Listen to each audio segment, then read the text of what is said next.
नमस्कार बच्चों, आपका इस वीडियो में स्वागत है। आज हम देख रहे हैं विषय हिंदी सुलभ भारती 8वीं कक्षा। पहली इकाई की छठी कविता जरा प्यार से बोलना सीख लीजिए। रचनाकार है रमेश दत्त शर्मा जी। तो बच्चों शुरू करेंगे ये हमारी कविता। पहले हम कवि का परिचय लेंगे। कवि का जन्म 1939 जलेसर एटा उत्तर प्रदेश में हुआ। मृत्यु 2012 में हुई। शर्मा जी 50 वर्षों से पत्र पत्रिकाओं, रेडियो और टीवी के माध्यम से वैज्ञानिक दृष्टिकोण का प्रचार प्रसार करते रहे। आपको विज्ञान लेखन में दर्जन से अधिक पुरस्कार मिल चुके हैं।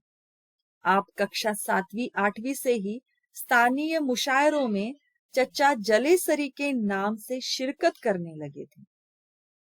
मतलब आज के हमारे कवि जो है बचपन से ही 7वीं 8वीं कक्षा में थे, तब से ही वह सभा सम्मेलनों में चचा जलेसरी के नाम से कविताएं, गजल, शेर पेश किया करते थे। पद्य संबंधी कुछ जानकारी लेंगे।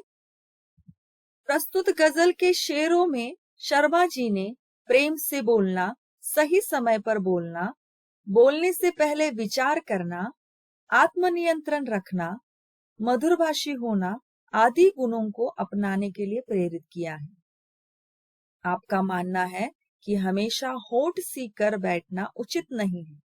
आवश्यकतानुसार आक्रोश प्रकट करना भी जरूरी है। तो यहाँ पर हमारे सामने कवि जी ने एक सुंदर गजल पेश की है जो हमें वाणी का महत्व समझाती है। तो गजल किसे कहते हैं? शेरों से बनी हुई कविता को हम गजल कहते हैं। शुरू करेंगे।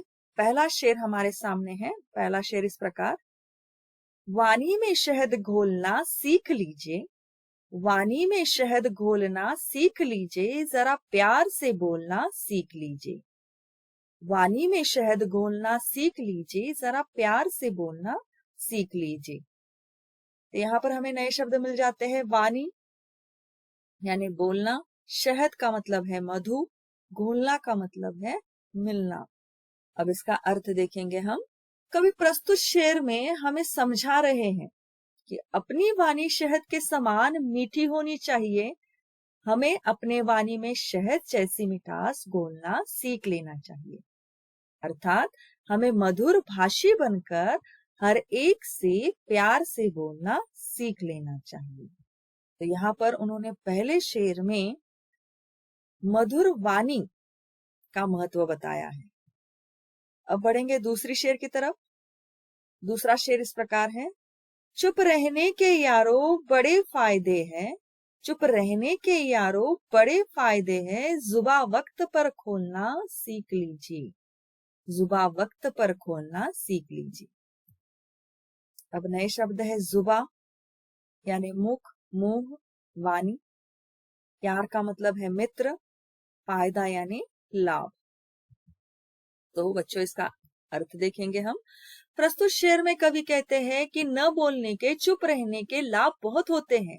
इसलिए कवि दोस्तों को जब आवश्यकता हो तभी सही समय पर, उचित समय पर बोलने की सलाह देते हैं। कवि यह भी कहते हैं कि हमें उचित समय पर बोलने से हमारी ऊर्जा बचती है, समय बचता है तथा बची हुई ऊर्जा और समय का हम सकारात्मक कार्य के लिए इस्तेमाल कर सकते हैं। इसलिए कवि हमें यहाँ पर समझा रहे हैं कि हमें चुप रहते हुए सही समय पर ही बोलना सीख लेना चाहिए। मतलब यहाँ पर उन्होंने इस शेर में उचित समय पर बोलने का महत्व बताया है। अब बढ़ेंगे अगली शेर की तरफ। कुछ कहने से पहले जरा सोचिए, कुछ कहने से पहले जरा सोचिए, ख्यालों को खुद तोलना सीख लीजिए, ख्यालों को खुद तोलना सीख लीजिए। नए शब्द है। ख्याल यानी विचार, खुद यानी स्वयं, तोलना यानी मापन करना। तो इसका भावार्थ देखेंगे हम। कवि प्रस्तुत शेर में कहते हैं कि किसी से कुछ कहने से पहले, अपनी बात बोलने से पहले विचार करना सीखना चाहिए। हर किसी को बोलते समय सोच विचार करके बोलना चाहिए। खुद अपने विचारों को तोलने की आदत डाल लेनी चाहिए। ऐसा न हो कि आपकी बातें सुनने वालों को दुख पहुंचाए। इसलिए बोलने से पहले विचार करना और अपने विचारों को खुद तोलना सीख लेना चाहिए। कवि हमें इस शेर से समझाते हैं कि हमें बोलने से पहले विचार करना चाहिए, सोच समझ कर बोलना चाहिए। अब बढ़ेंगे अगले शेर की तरफ। तू तड़ाक हो या फिर हो तू मैं, तू तड़ाक हो या फिर हो तू मैं, अपने आप को टोकना सीख लीजिए, अपने आप को टोकना सीख लीजिए। यहाँ पर नए शब्द है तू तड़ाक यानी असभ्य भाषा में बोलना, टोकना यानी रोकना, तू मैं यानी लड़ना झगड़ना।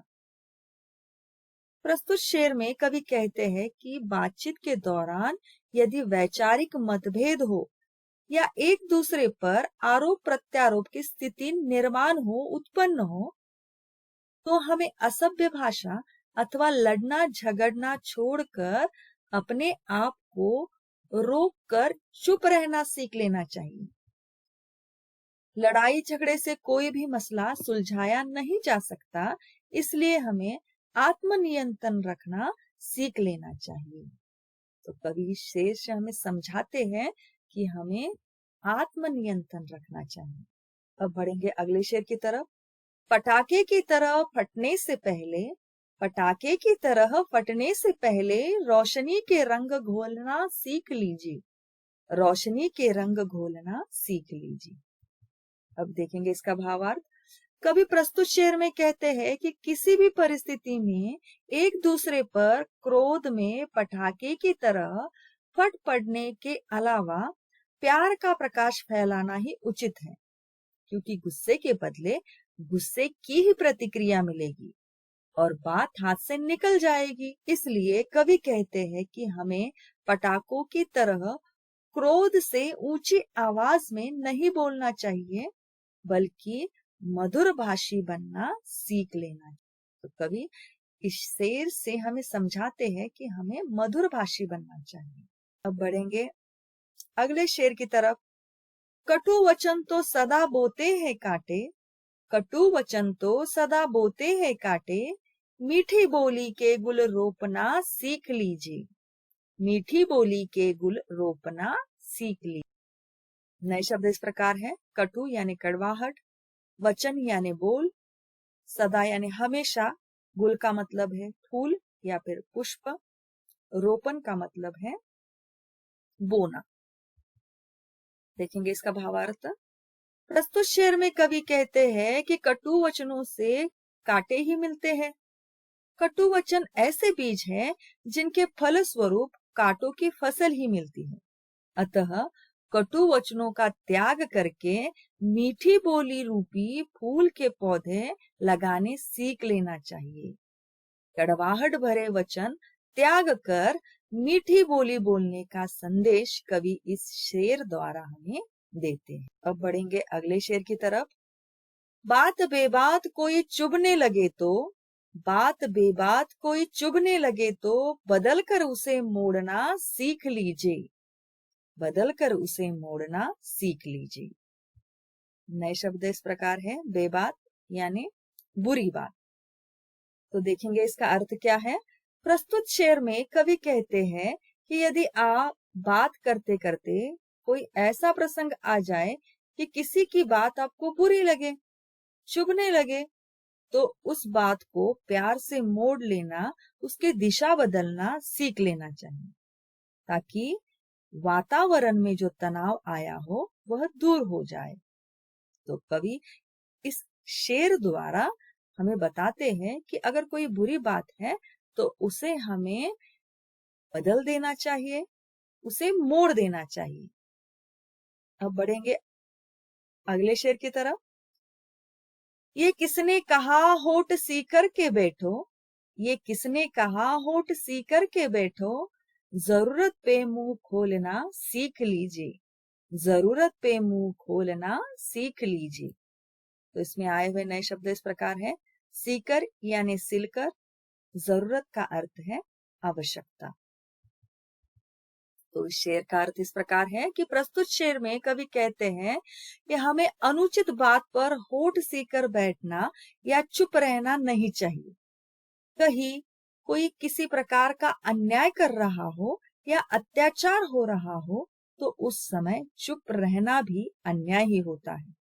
इसलिए हमें ऐसी परिस्थिति में डटकर जोरदार शब्दों में उनका विरोध करना चाहिए। हमें आवश्यकतानुसार आक्रोश प्रकट करना चाहिए। हमें आवश्यकतानुसार आक्रोश प्रकट करना सीख लेना चाहिए। तो कवि इस शेर द्वारा हमें समझाते हैं कि हमें आवश्यकतानुसार आक्रोश प्रकट करना चाहिए, अन्याय के खिलाफ आवाज उठानी चाहिए। तो बच्चों, आशा है आपको ये कविता समझ में आ गई होगी। तो इस वीडियो में इतना ही। अगले वीडियो में हम इसका स्वाध्याय देखने वाले हैं। धन्यवाद।